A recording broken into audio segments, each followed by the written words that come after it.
Mais qu'est-ce qui se passe? Que font-ils?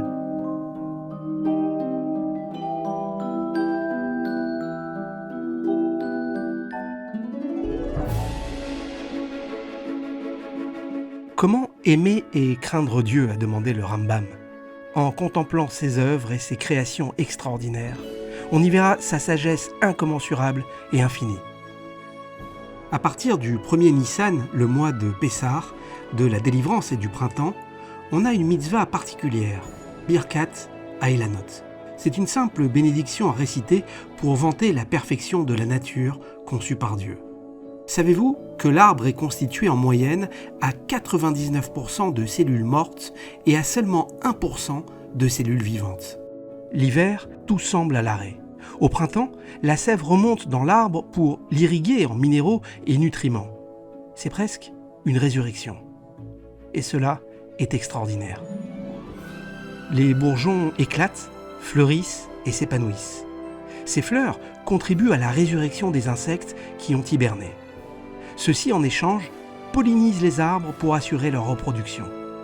L'observation de ce processus extraordinaire, proche d'une résurrection, renforce la crainte divine. De plus, selon la Kabbalah, la mitzvah de Birkat Hailanot permet de réparer les âmes présentes dans les arbres fruitiers. Alors, comment réciter cette bénédiction? Au début du mois de Nissan, idéalement le premier, trouvez 2 arbres fruitiers en fleurs non greffées. Il ne faut pas spécialement que ces arbres portent des fruits en ce moment, mais ils doivent impérativement avoir des fleurs. Voulez-vous embellir la mitzvah? Alors, récitez la bénédiction sur des arbres fruitiers en fleurs à l'extérieur de la ville, car c'est là que les vergers sont les plus fournis. Par ailleurs, plus il y a d'espèces, plus la louange est grande, et plus des âmes peuvent être réparées selon la Kabbalah. À défaut, on peut la réciter dans le jardin d'un voisin ou dans un parc public. Récitez la bénédiction en communauté, si possible avec un minyan de 10 personnes.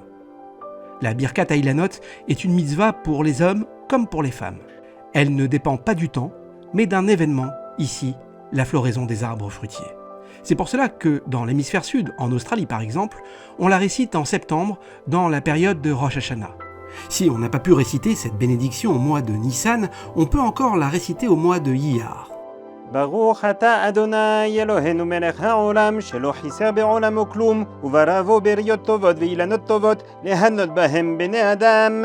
Tu es la source des bénédictions, notre Dieu, roi de l'univers, qui n'a rien négligé dans son univers où il y a créé de bonnes créatures ainsi que de bons arbres afin d'en faire profiter les êtres humains. Et pour ne rien oublier, munissez-vous de la fiche pratique de Torah Box, Pessar Kasher Vesameach.